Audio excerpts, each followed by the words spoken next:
How's it going, guys? Honcho here with another squad video. In this video, we're going to be taking a look at the Marksman class. Also known as Sharpshooter or Marksmeme, this role comes with its stigmas.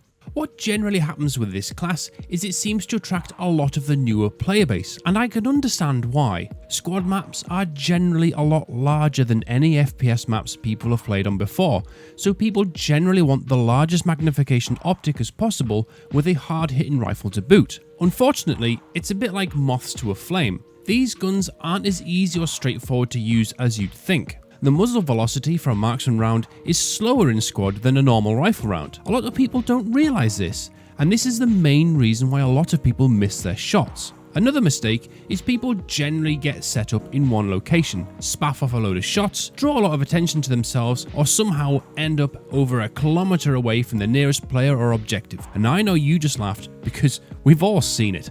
Unbeknowingly to a lot of the newbies, simply taking the correct rifleman or medic class gives you a good optic on your rifle, and you're way more useful to your squad this way. So yeah, people generally hate on this kit because a lot of the inexperienced players take this and then they end up winding up to be completely useless.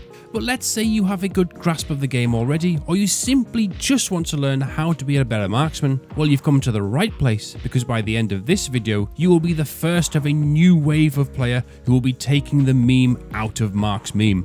In an effort to give this video some structure and not sound like some molding dude on YouTube having a rant, I'll start off by trying to give you a good rundown of what you should be doing as a marksman, and then get into some of the particulars and tactics towards the end. Just because you're a marksman and you're supposed to be providing cover from range doesn't mean you can run off to the middle of bumfuck nowhere. You're part of a squad, and your role and contribution can be incredibly valuable, not just to your squad but to the team on a whole. Naturally, you can just treat your kit as a simple rifleman role, only with a better zoom and a smaller amount of ammo. This works fine when running up to proxy a fob or help take a radio down, but once the area is safe, you're the one who's better off digging it down. The guy with a normal service rifle is going to have an easier time taking down enemies at close range than you are. Not only that, but if you volunteer to dig stuff down, people will treat you like an unsung hero, as no one likes digging. Alternatively, if you have a bunch of guys approaching a target, then look for somewhere you can get set up and you can cover your friendlies with a good line of sight over them and the approaching enemies. You don't have to shoot every guy you see. Sometimes just calling them out is the better play, so someone else from your squad can deal with them, especially as you have the dinner bell rifle. As soon as people hear that puppy fire, you'd be amazed as to just how many people would dedicate time to finding you. Another thing to do is get familiar with asking for and using fire team roles. This gives you the ability to mark down pretty much anything on the map and is an incredible tool. You're not just helping your squad now, you're helping your team. Even something as simple as marking an enemy vehicle on the map can help dramatically, as those who can deal with it can head over to take it out, and those who need to dodge can take avoiding action. This also helps when covering your team, because instead of shouting, "Hey, I see a guy at 103 by the tree over there," this means absolutely nothing to your friends who are 50 meters away, digging a radio down looking in a different direction.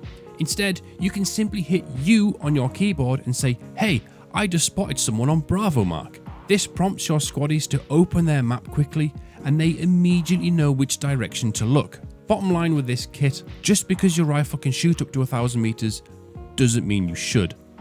Anyway, let's get on to some of the basic tactics and tips that will help you along your way and separate you from the traditional Marksmemers. The first one is very simple, and I cannot put enough emphasis on this. Don't stay in the same location for too long. Even if you're popping skulls left and right, someone will counter-snipe you, and pretty quickly. If you're in a multi-story building, simply switch out which floor and window you're on. Take a few shots and then move again.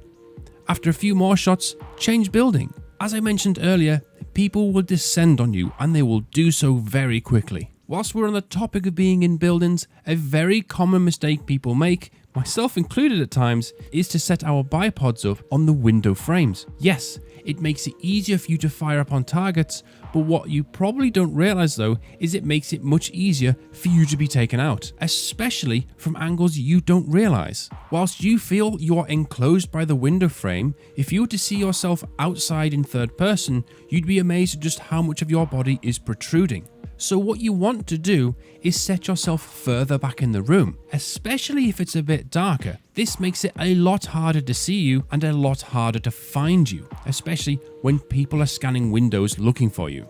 If you're within a radio radius, what you can do is set up a HESCO block or a couple of sandbag walls within the room to set your bipod up on. But remember, you still want to change rooms or floors after a few rounds. If you are out and about and looking for somewhere to get set up, a good idea is to look for places that are either well shaded or dark bushes. It's all about concealing your profile. This is also the perfect time to be using your bipod, as you aren't protruding out of a window or a hole in the wall.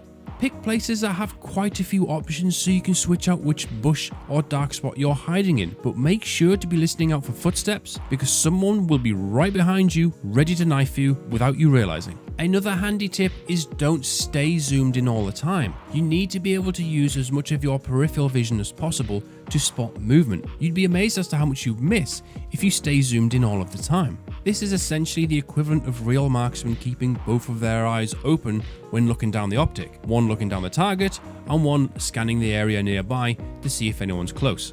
Another thing to bear in mind is these rifles have an incredible amount of recoil, so you don't want to be firing off as fast as you can because the rifle's just going to jump up into the air. Try and take more care and be a bit more precise with your shots. You are a sharpshooter at the end of the day. Right, now it's time to get onto the rifles of the various factions. It's worth noting, every marksman kit in game gets a bipod apart from militia and insurgents.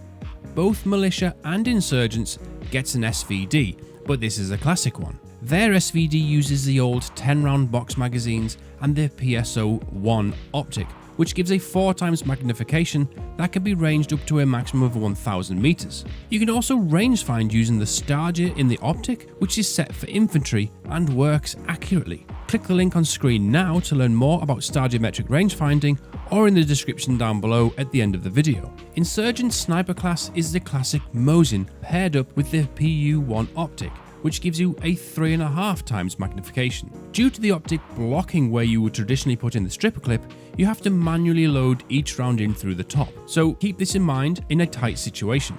Australia uses the HK417 paired with the 6x42 ACOG. This optic cannot be zeroed, but you can range find your targets using the horizontal Starger lines. Naturally, it has a working bipod, and this rifle can fire up to 1200 meters. Now for Great Britain, you actually get a choice of two different kits. The first one is a Marksman with an L86A2 paired up with the traditional SUSAT. Now whilst the magnification on this optic isn't very strong, you do get full auto capabilities. The other British roll is the Sharpshooter, and this kit uses the L129A1 paired with the same ACOG as the Australians. Again, it cannot be zeroed, but it can shoot up to a maximum of 1200 meters, and the horizontal Starger method also works with this rifle. Again, I've done a YouTube short on how to use the horizontal Starger method. Link should be on screen now.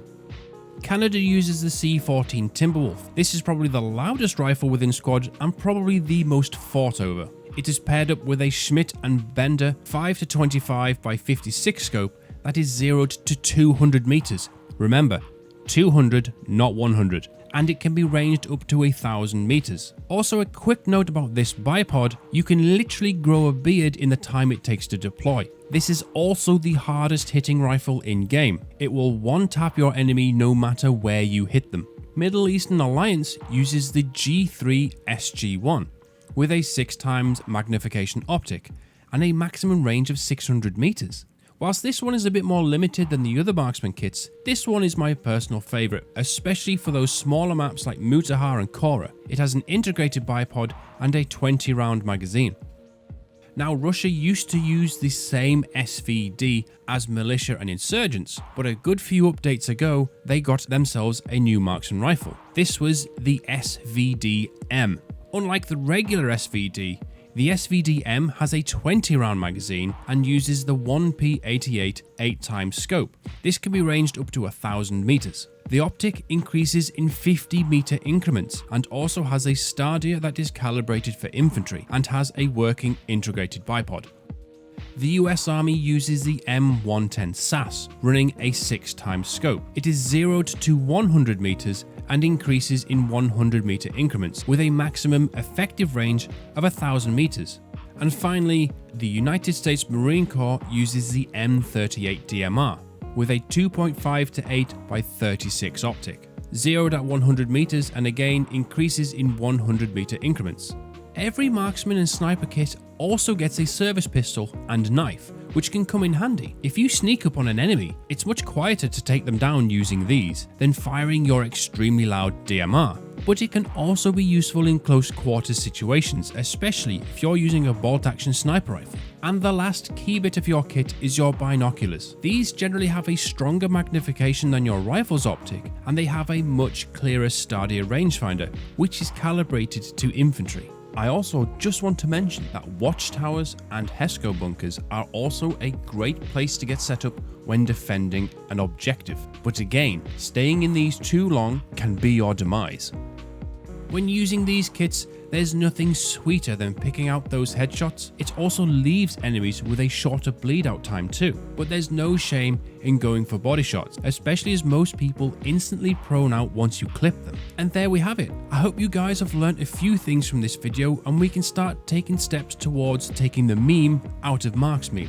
But remember, you are part of a squad, not a one-man army. Call things out when you see them and help your team as much as you can. And if you are completely new, maybe just take the Rifleman kit for a couple of games. Thank you all for watching, take care, and I'll see you in the next video.